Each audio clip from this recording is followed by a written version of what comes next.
Welcome to Better Together, a podcast about the Southern Baptist Convention's cooperative program presented by SBC. This week, I'm Lawrence Smith. The book, A Unity of Purpose, celebrates the 100th anniversary of the cooperative program. In this episode, we have two contributors to that book. Dr. Taffey leads the Southern Baptist Historical Library and Archives, and Dr. Pete Ramirez is the Executive Director of the California Southern Baptist Convention. Welcome to both of you. Thank you. Thank you. We'll start with you, Taffey. Your chapter deals with the conditions of the 1920s as the cooperative program is formed. So what were those conditions and how similar or dissimilar were they to today? Okay. Well, thank you. And thank you for having us here. And we just really appreciate this time and opportunity. You know, thinking back about 100 years ago, I think it was a time of a lot of uncertainty in some ways, a lot of rapid change. Of course, folks were dealing with the First World War, so that impacted the country broadly, but then impacted Southern Baptists as well. Economic challenges, sort of the whole idea of the business efficiency movement in the country, and that will impact how Southern Baptists think about fundraising and other things. So that, and then also just theological divides within the convention. So I think there were, similarities, differences, but a lot going on in those days. Also, just one other note about that. When we think about when the cooperative program formed 100 years ago, that was a time when Southern Baptists generally were pretty exhausted with the way that we funded missions and ministries before the cooperative program. We called that the agency system, and that really involved all of the boards, organizations just sending out an agent to beg for money from the churches. So this, over time, got really exhausting for the churches and was a very inefficient way of supporting our ministries. So a relief then when the cooperative program formed 100 years ago. It sounds like the conditions back then were not too dissimilar from the conditions today. Yeah, I think there are some similarities. That's right. And, you mentioned that, and it makes me think that how, in spite of those challenges, Southern Baptists said, there's a better way to do this. Right. And we can do things better together. So the miracle of the cooperative program there is that in spite of these difficulties, Southern Baptists came together. Pete, your chapter of the book talks about how the cooperative program has worked through the state convention. So Sure. Talk about what you wrote and what you found. Sure. So what I find is that there's a lot of things that have happened because of the cooperative program within the states, and every state is different. In California, I can talk about two just great stories of things that have happened. One is the California Baptist Foundation. And if it wasn't because of the cooperative program and the churches coming together to begin that foundation that today provides millions of dollars for ministry, for evangelism, outreach grants, and things like that are currently being done today, and that this foundation has been raising money now for decades, right? A convention that's 84 years old. At just that foundation that was started, almost 80 years ago. It's been such a great value, but a lot of it was sustained initially by the cooperative program. California Baptist University. It is probably California's greatest shining star ministry in California, where thousands of students graduated every year to go live their purpose. Students that are coming from all over the world. In its first 40 years, it was really being sustained by the cooperative program. It wasn't until the last 30 years that, things have turned around where it's not dependent on the cooperative program. But if it wasn't because of the faithful giving of churches and investment into the ministry, working together collaboratively, we would have never have gotten to where we're at today with this amazing school. Everything from things like migrant ministry, disaster relief, helping churches to be revitalized, helping churches to do outreaches in their communities. A convention that started with 13 churches, and today it's more than 2,000 churches in California that are reaching neighborhoods that are 900 miles apart. In the world, in the nation's most populated state, we are the biggest mission force in California, and cooperative program has been able to impact greatly in California and in other states as well. I mean, I think of all the other states that have ministries like for children, all the ministries, all the hospitals that are had in other states. There's so many things that the cooperative program does within the state to provide relief.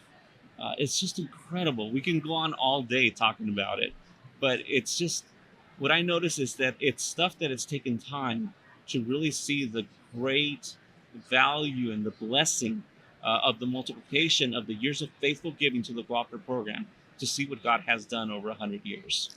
Taffey, as you look at the last century, Yeah. what is one thing you want to make sure Southern Baptists don't miss about the cooperative program? Yeah. And thank you for that question. Looking back, the thing that impresses me the most is all the different groups of people that came together. You know, it was tough. It was really tough for the forerunners who were in. They had to encourage people in the pews to buy into this system of cooperatively funding all the broad scope of missions and ministries that we care about. That took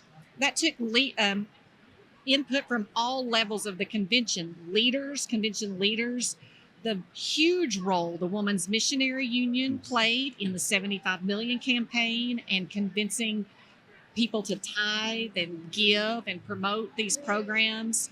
The layman's missionary movement of 100 years ago there, so important. The state convention leaders, and just hearing all of the examples that Pete provides here. So I think the one thing that stands out to me is all levels of the convention, from the top levels, the entity leaders, down to the people in the pews, the pastors, the church members that understood and said, we can do better, and the only way to do better is together. Right. Same question for you, Pete. What is your big takeaway as you wrote your chapter and thought about the century of the cooperative program? Sure. As I was sharing with you earlier, I believe that the executive director that serves in the state convention is really the glue guy. He's the guy that is responsible to go around the churches and bring together what we do together as Southern Baptists, and just share that, hey, when you give, you are cooperating with other churches to do the Great Commission work that we do together. Everything from training men and women that are going to seminary to prepare for ministry, to go out to the mission field, to the foreign mission field or domestic mission field, to help pastors to be better prepared to preach the word, and to help men and women to be able to teach the word of God in Sunday school classes or small groups. This is what we do together. And it's the job of the executive director and the state convention to promote all that we do, to really do what used to be done by a lot of people for a lot of different agencies. But the state convention can do that for everybody. And when we promote this better together idea, which I highly believe in, is what we live by in California.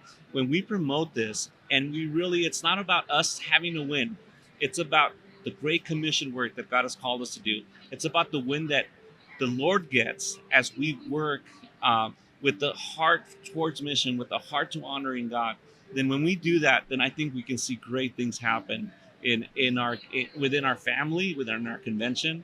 And so I believe that's what every state convention needs to continue to do. I feel like I'm the guardian of the cooperative program in our state.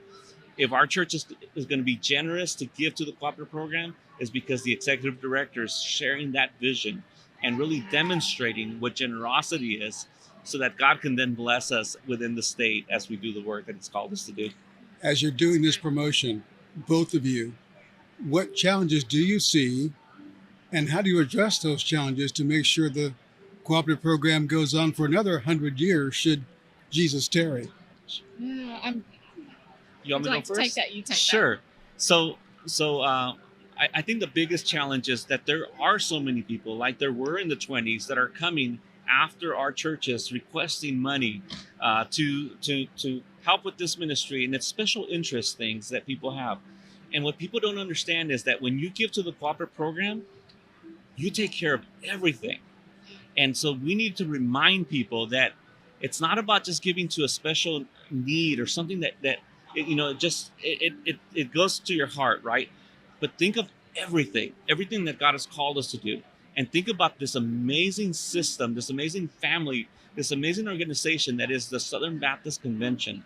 And when you give to the cooperative program, you are helping fuel it all.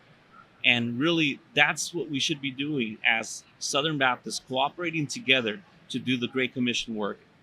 Yeah. Taffey, same question. Yeah. Challenges and how to address those challenges. Yeah, I mean, I will agree with a lot of what Pete said there. Just thinking too about educating Southern Baptists, dovetailing on what he was saying, educating Southern Baptists about what all the cooperative program does and about how, as an individual in your church and your local church, through giving to the cooperative program, you can be a part of something really big. That's right. You can be a part of supporting missions around the world. You can be a part of church plants in different parts of the country that you don't live in, and all of these other ministries that Pete's outlined that the state levels work with, that work on the national level. You can be a part of that through your participation in the cooperative program. Well, thank you very much. Great work. Thank We you. really appreciate the work God is doing through both of your ministries. Well, I'm just encouraged with this book, and I know that if you people read it, they're going to be inspired to give through the cooperative program. All right. Thank you for letting us be here. Thank you. Yes, And thank you for joining us, and we'll see you next time as we explore the many reasons why Southern Baptist Convention Cooperative Program makes us truly better together.